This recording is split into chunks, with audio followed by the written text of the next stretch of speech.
It's a pleasure to introduce Professor Lundh from University of Gothenburg. We are talking about a mathematician, a professor of mathematics. So it's pretty impressive to see how beautiful phlebology is in the sense that it's bringing different expertises on stage.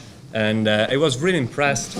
I met him in London and he was presenting this new device that is attached to an elastic bandage and that is changing the pressure from elastic to inelastic. Quindi abbiamo detto prima la differenza tra un bendaggio elastico e inelastico, abbiamo visto che quello inelastico è meglio, che c'è quella funzione di massaggio.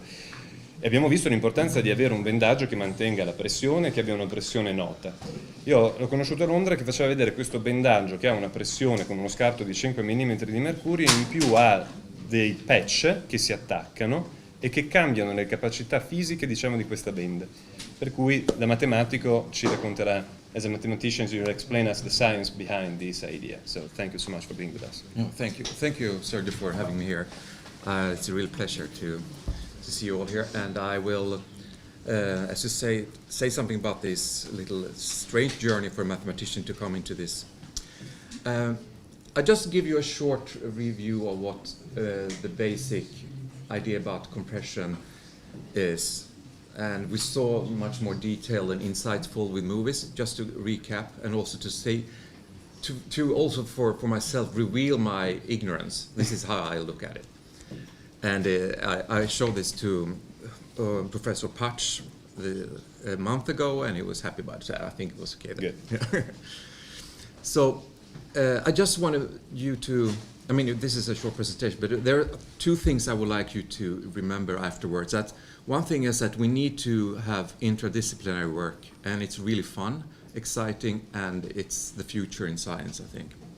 And the other thing is that there is something called Laplace equation, which is a model, and the compression that you put on your patient's legs does not only depend on the tension, but also on the curvature of the leg and the number of layers. That's the whole thing. So those are the two most important things. So just a short recap, we have problems with veins. We saw these nice movies, and that creates increased venous pressure at the lower leg. Will that, of course, also imply increased capillary pressure? And there is an old equation here called Starling's equation, which is a model for how the fluid, the water in this case, then is spread out into the tissue, and it's going to be taken back when the lymphatic system, if that's not overflown. So by looking at this different pressure outside and inside the capillary, you have an outflow of water in the system, and that causes edema. And edema causes in turn problematic energy and oxygen transportation. So you have problems, with the skin because you cannot get into these cells via diffusion. So our very intriguing capillary system is precisely carried out designed to through evolution to transport oxygen and take nutrients to all cells. And this is now disturbed. So you get extra space, which gives you a very hard time to heal wounds. So you have the venous leg ulcers, for example. So, and since the Stone Age, people have used compression. And just to point out what compression can do in this case, this chain of events here, this can improve valve function, as we just saw from Professor Rag here, that you have these valves, and by putting them closer, they can start working again, just physically like that. There's a small picture up there about that. And we can also have this massage effect that was presented by you from Professor Mosti about this massage pumping effect, because that gives you something for the muscles to flex against to increase this pumping on the veins. So that's a kind of different thing. The first thing is a steady pressure. The second thing is more of a dynamic increase of pressure, as we saw on these diagrams. And so if you look at these lines here, we have a pumping effect, and that will decrease this reflux, and that will decrease the increased pressure. So you will stop the first arrow there. And we also have another thing, that you increase the pressure in the between in the outside the capillaries. And if you go into the Stalling equation, exactly this, the PC here. So that means that the flow of the water out in the tissue will diminish. So there are three completely different things here that compression does. So in a lot of science, especially in mathematics, physics, you usually go with an analytic solution to divide things. If you have a complicated thing that you simplify, and you try to divide different reasons and come up with solutions. Okay, so if you can do that, then the edema will diminish and you will have better legs. So today's treatment with, for example, compression treatment here, it's very crucial to have the right pressure. As Professor Mosti then said, that why should this area be the only area in medicine without you having, really measure all the dosage you give your patients? So problems. Okay, there are a lot of problems that you have to rely on the Fingerspitzgefühl, it's a German word for that.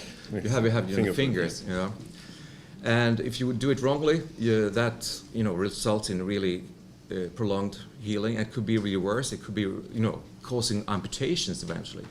So it could be really dangerous, and especially hard if your patient cannot really communicate, because you don't have that oral feedback. And also, some patients are treated by relatives or others that are not medically trained. So this is a challenge and really difficult. And how bad is it?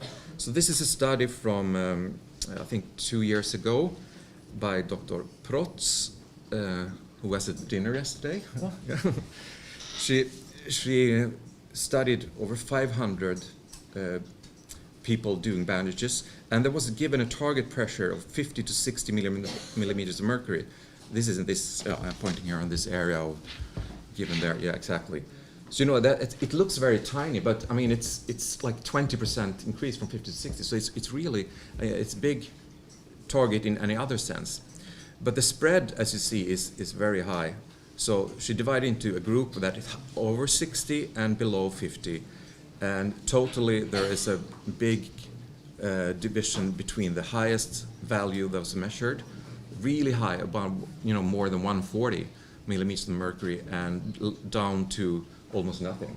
So that is what you see in reality today, and it's a really high variance. So she concluded that only 10% was able to reach this target pressure, and that is by trained nurses. Sorry, just interrupt. Yeah, lo state seguendo, quindi lui sta dicendo che il 10% soltanto è applicato alla giusta, quindi è un dato enorme. Ok.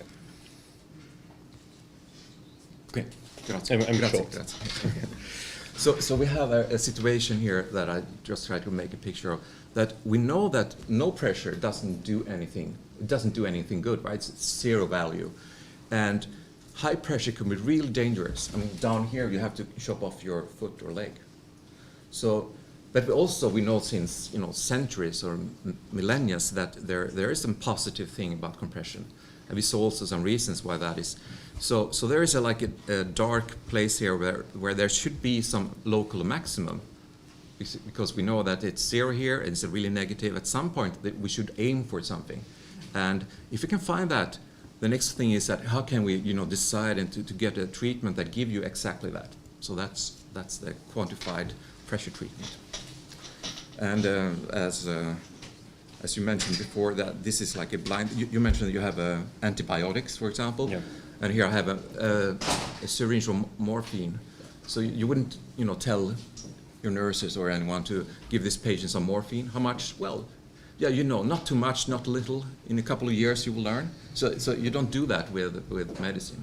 So we would like to have a quantified dosage as well.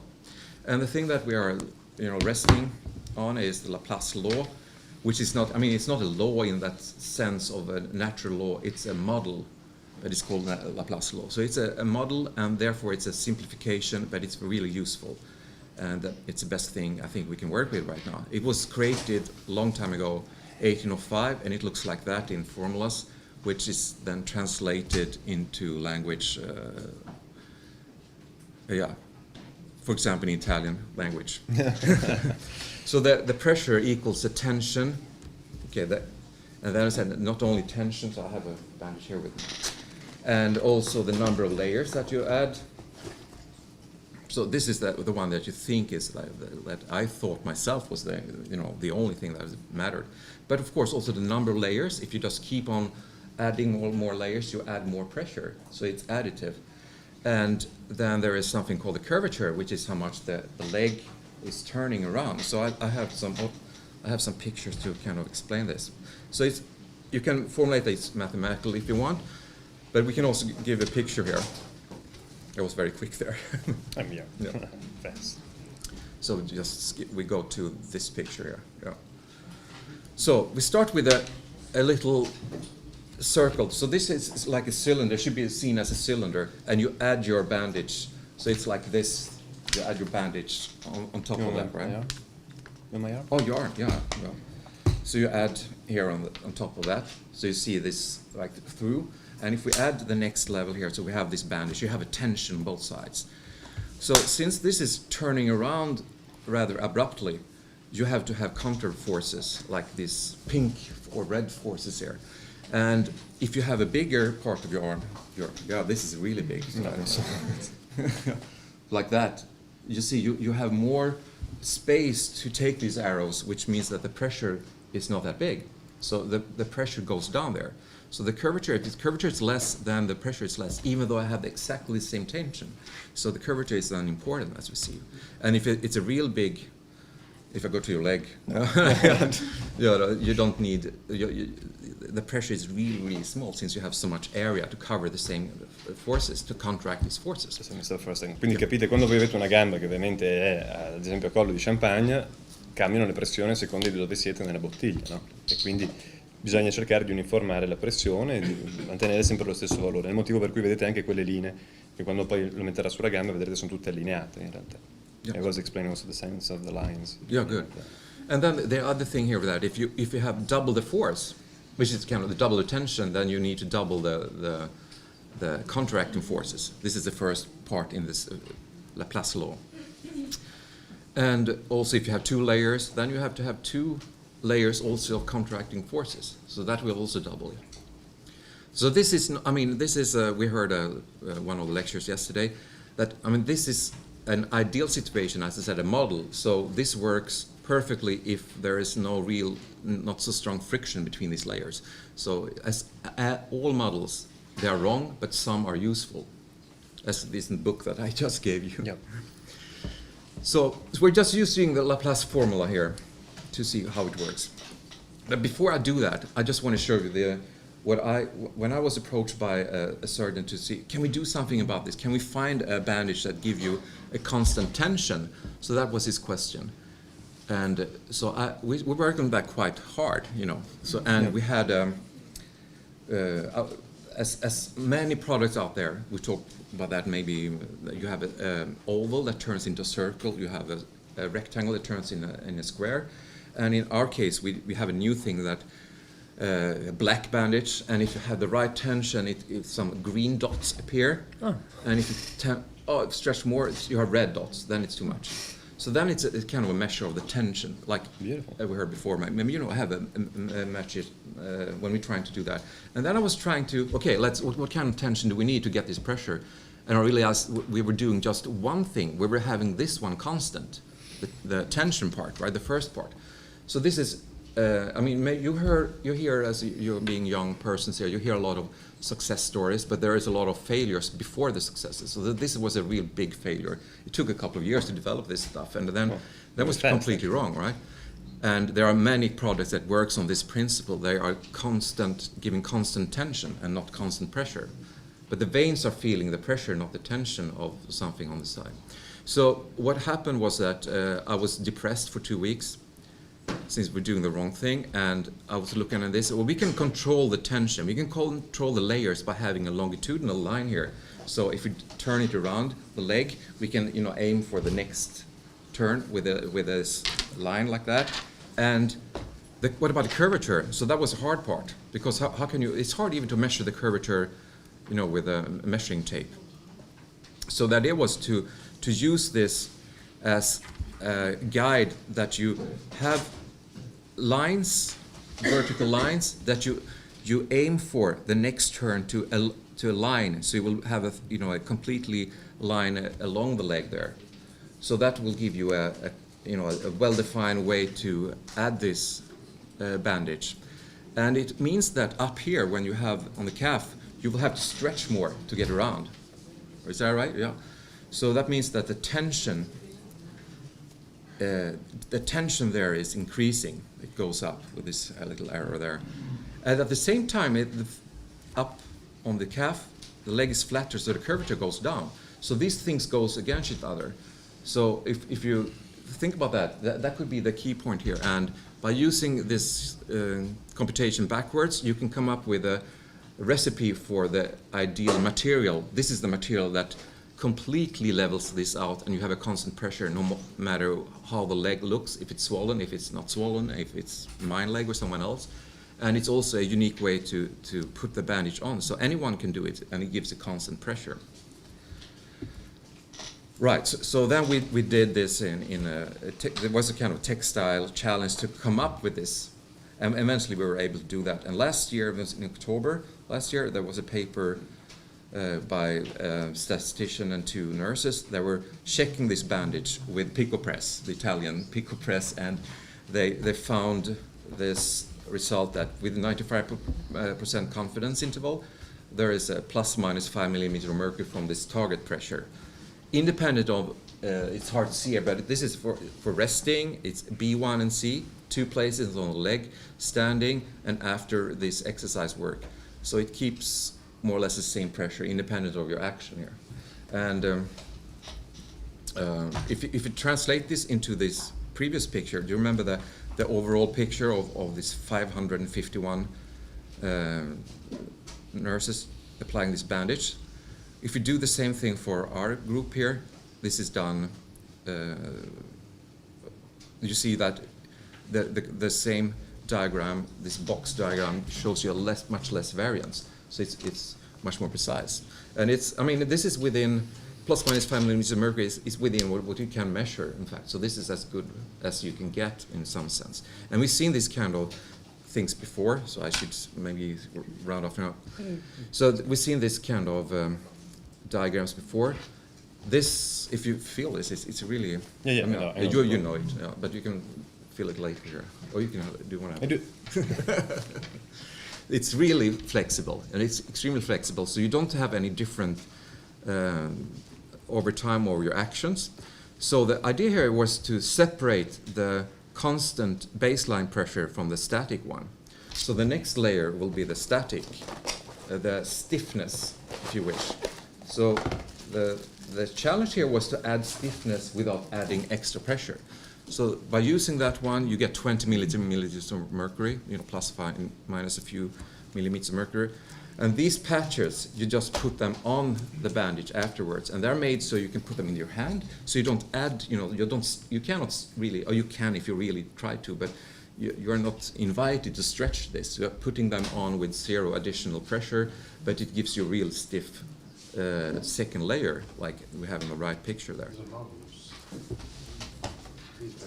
Low elastic model. Yeah, these are really stiff. Yeah, so so you create this stiffness, and we can, if we do that, you see you put them on like that, and there is a front strip here as well. I'll show you in a second why we need that. This front one here is to modulate that later. This front strip. This is put on here at the end. Okay, let's go to the example here. So this is the same thing with this stiffness added, and you have these spikes that you really want to have the massage effect. So the baseline, it goes from 20 to 23. You always add something, at least even if you just put them on like that.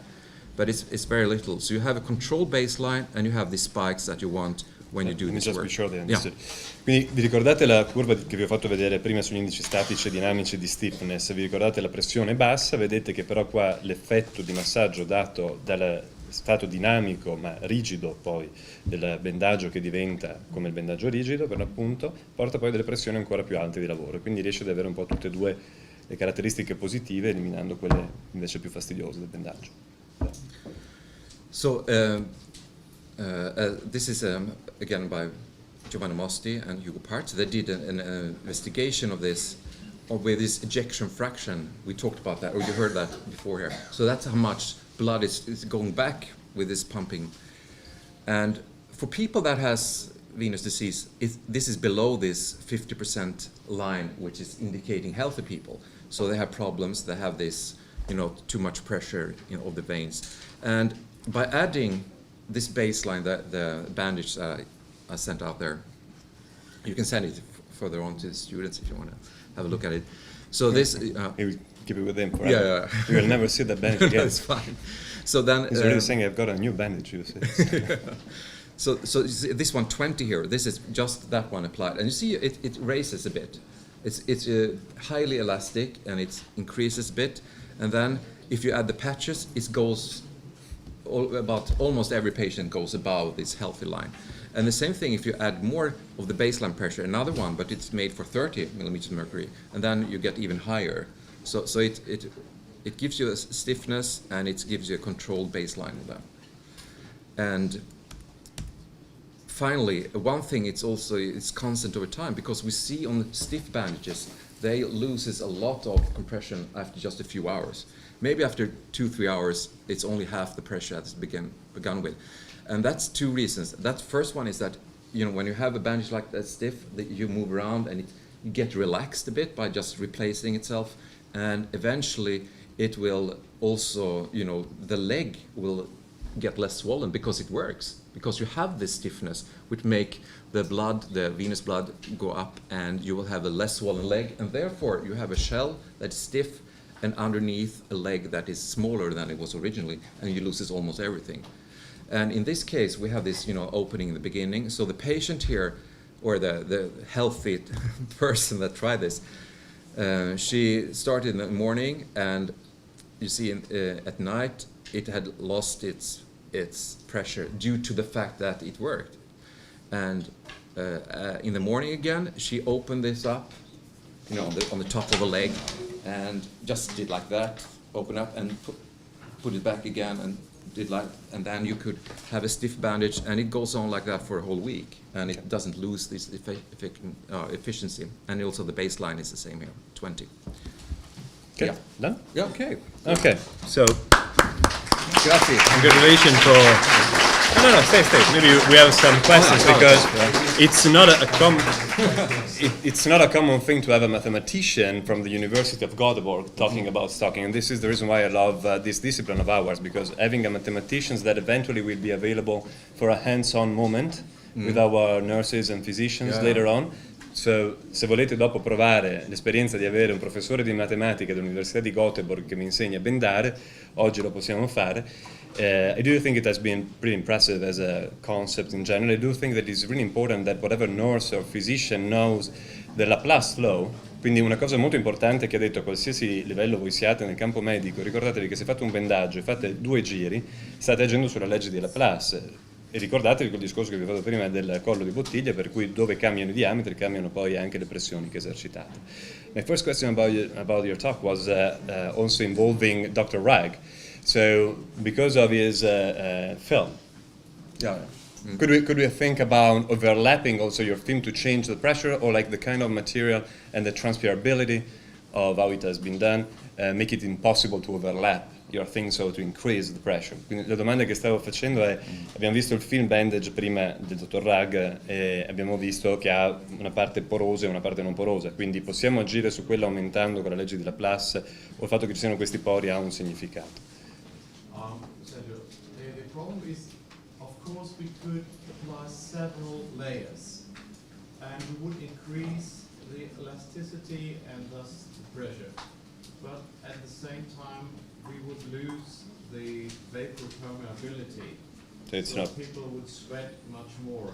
If you want to create more pressure, we would have to create a new product which is just thicker. And the thicker the material, the more difficult it is to create those micropores. Okay.